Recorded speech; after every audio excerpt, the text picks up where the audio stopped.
Nunca esquecerei do sorriso de Mariana e de seus familiares quando visitei sua fazenda pela última vez no ano de 1977, pouco antes de todos serem mortos brutalmente. E nunca vai sair da minha cabeça que um dia tal crime brutal poderia acontecer com sua família. Eu fico até hoje me perguntando o porquê de tanta crueldade, já que a família Carrillo não fazia mal para ninguém naquele pequeno povoado de Monte Rei. Graças a Deus, seu irmão mais novo sobreviveu porque se escondeu no porão que ficava debaixo da cama de seu quarto. Todos que viviam na fazenda foram mortos de uma forma tão monstruosa que não há explicação. Quando a polícia chegou na fazenda junto com os médicos, na companhia de Jacinto, ainda encontrou Flávio muito ferido, agonizando, caindo numa grande poça de sangue. O delegado se aproximou do rapaz, que, com muita dificuldade, ainda conseguiu narrar o que teria acontecido na fazenda Altamira. Ele teria dito o seguinte: um demônio com forma de animal selvagem invadiu as terras do senhor Frederico e saiu matando todos que encontrou pela sua frente. Aquele ser não é deste mundo e por onde passava deixava um rastro de morte.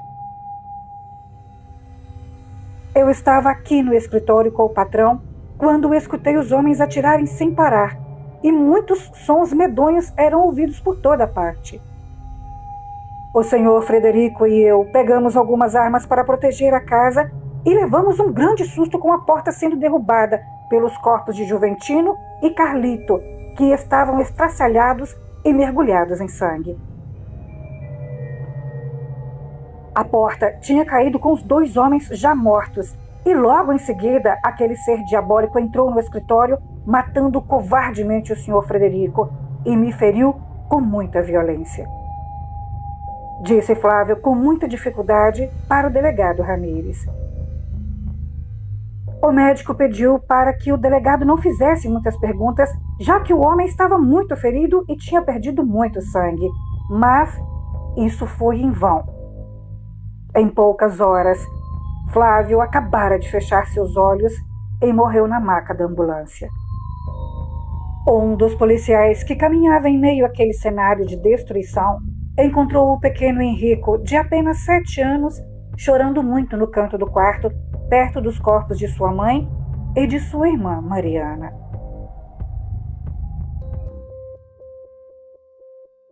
Olá! Trago um relato que chegou ao meu conhecimento quando eu estudava em Nova Iguaçu.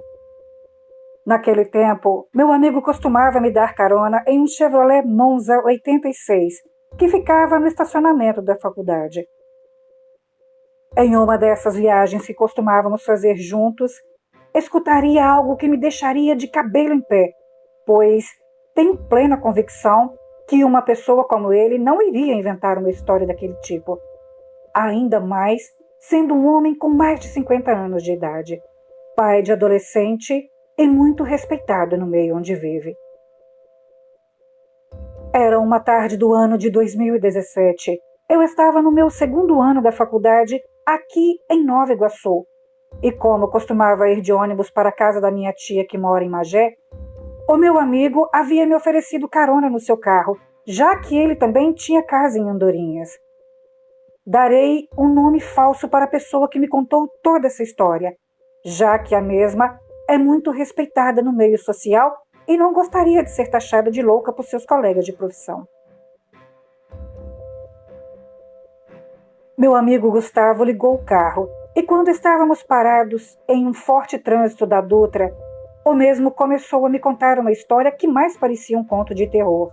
Mas, como ele é uma pessoa muito séria, eu não teria motivos para duvidar de suas palavras, já que os meus pais, quando viviam na Bahia, teriam tido uma experiência muito parecida na fazenda onde trabalhavam. Narrarei os fatos conforme ele me contou quando visitou seus primos que moravam no estado mexicano de Jalisco, no interior da América do Norte. No ano de 1986, eu estava de férias da faculdade e de repente resolvo visitar meu primo Alfredo, que tinha se tornado pai de um menino e estava vivendo no México desde 1972, com sua esposa americana, que conheceu naquele país quando fazia um intercâmbio.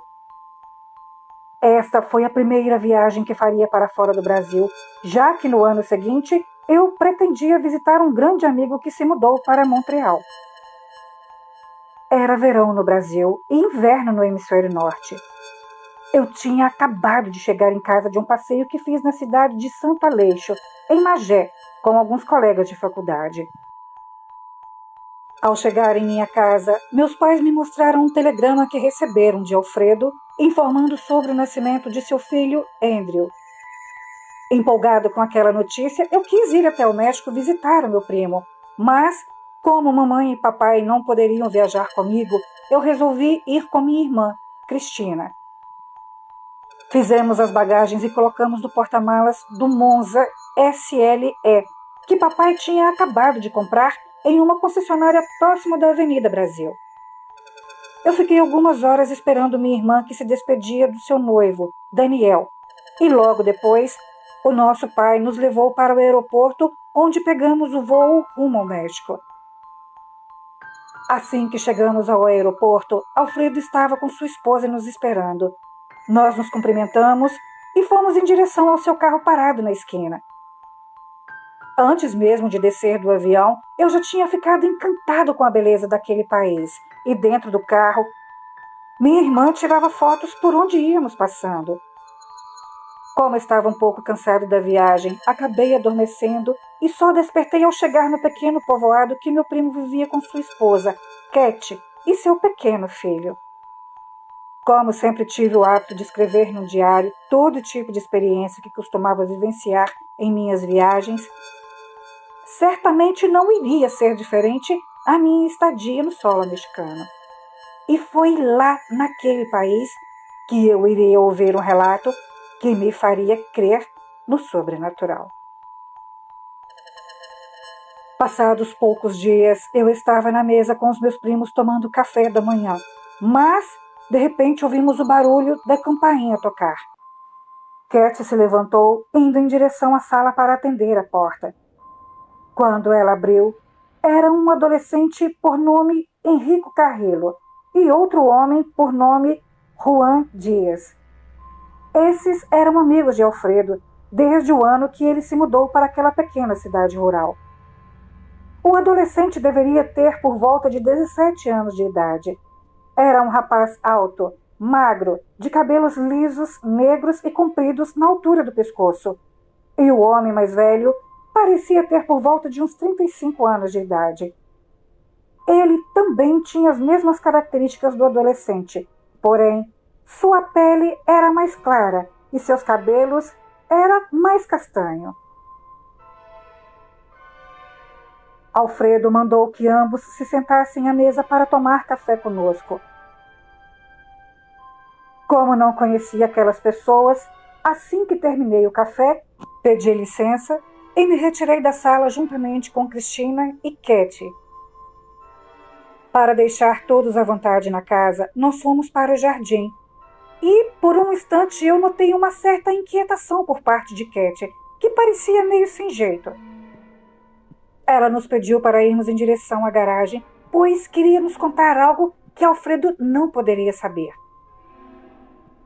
Já dentro da garagem, perto do Ford Vitória, ela disse o seguinte: "Vocês me prometem que não vão contar para ninguém o que eu vou falar agora?"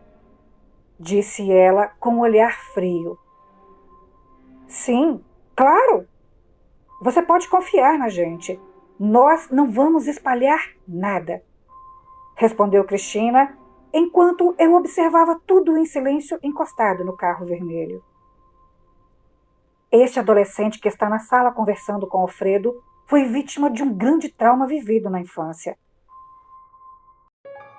Ele é o único sobrevivente de um massacre ocorrido há quase 10 anos atrás.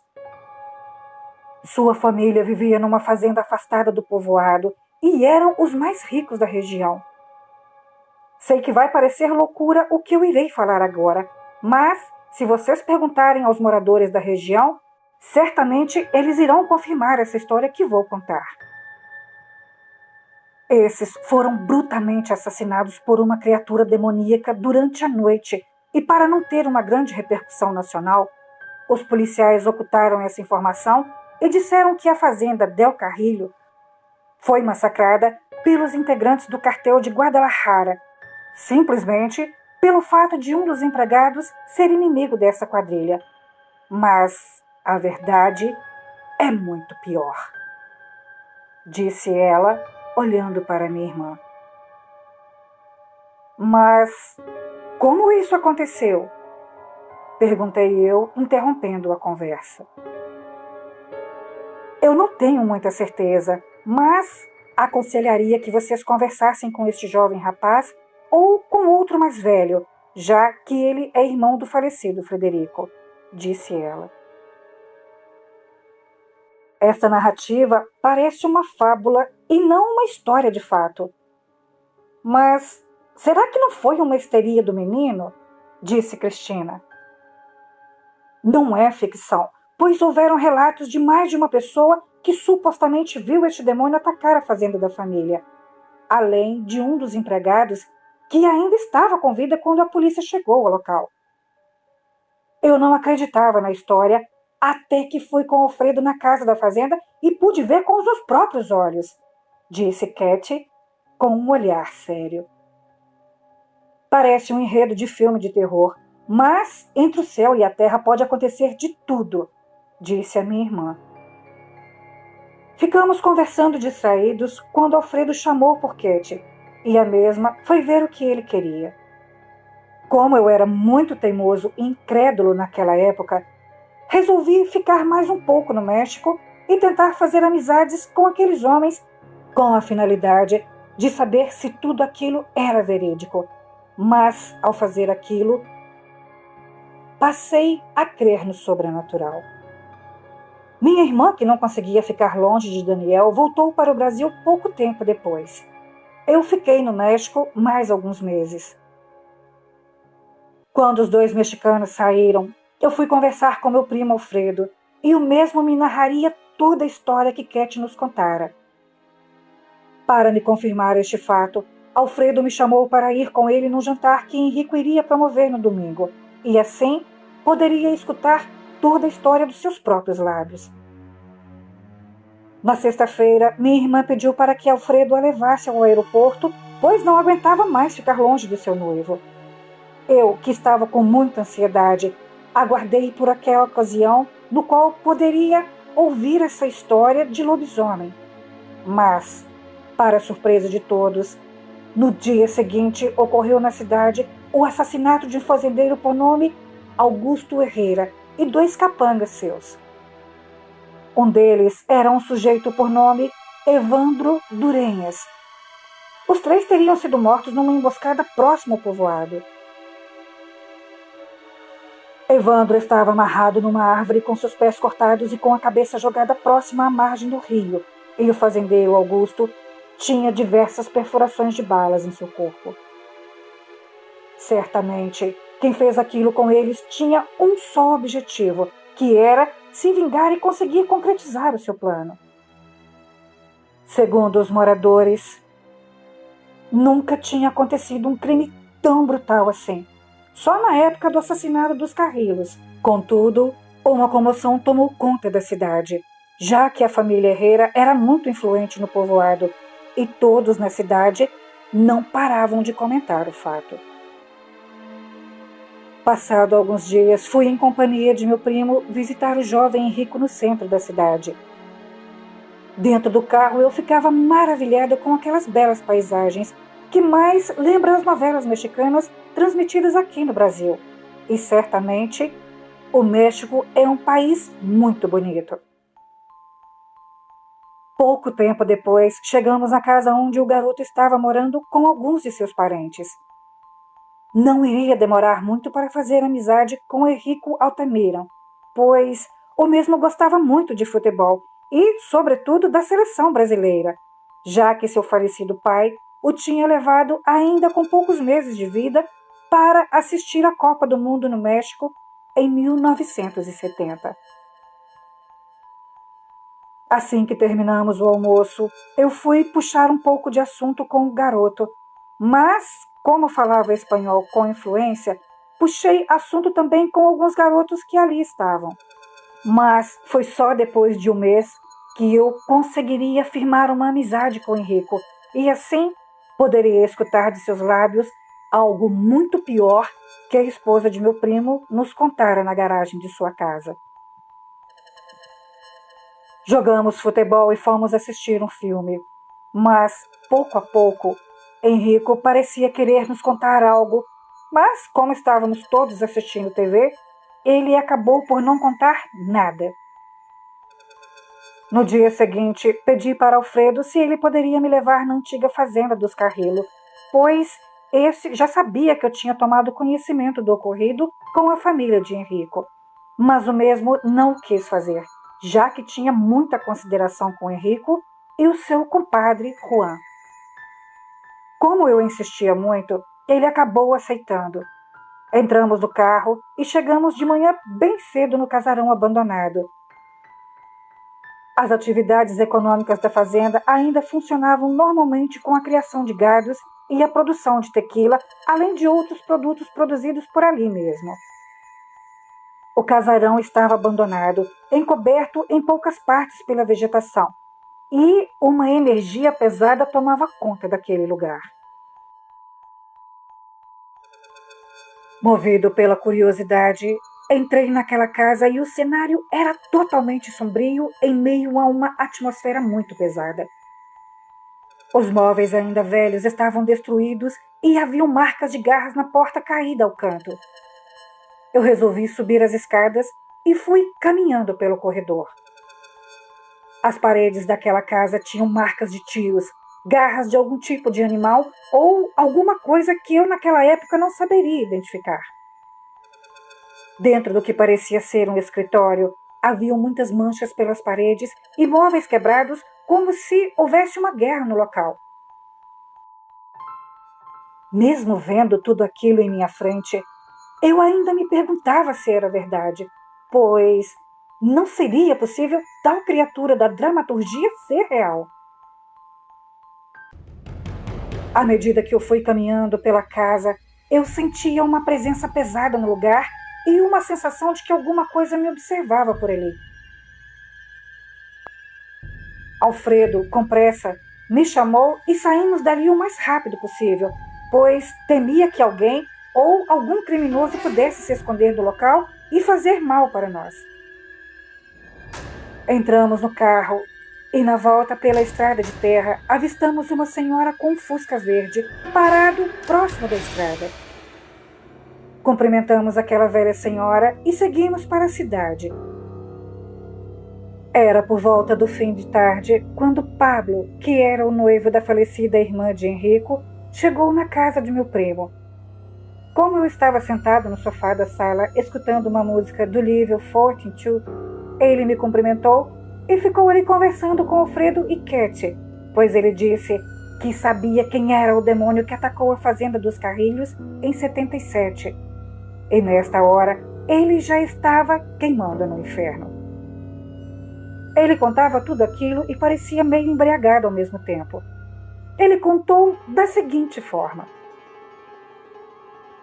o fazendeiro Augusto e seu capanga Evandro estão agora queimando no colo do capeta. Finalmente, os Altamira poderão descansar em paz, disse ele com a voz trêmula. Como assim? Indagou Alfredo em voz baixa. Foi o maldito capanga, Evandro, que assassinou toda a família de Marina. Ele mexia com magia negra e fazia trabalho sujo para o desgraçado do Augusto. Aquele miserável tinha muito interesse nas terras da família. E o senhor Frederico, além de saber muitas coisas sobre o passado sombrio desse Augusto, também tinha algumas desavenças por causa de um rio que banhava suas terras. A dona Calista, que trabalhou para minha avó naquele tempo, estava prestando serviço na fazenda Herrera. Ela escutou certo dia uma conversa do seu patrão com Evandro. E nesta conversa, os dois planejavam assassinar toda a família Carrillo. Mas ela não sabia até aquele momento que Evandro se transformava em um demônio assassino. Durante aquela madrugada em que todos foram massacrados, ela estava em sua casa acordada, mas não conseguia dormir e foi até o jardim pegar algumas ervas para tratar uma gastrite que não lhe deixava quieta.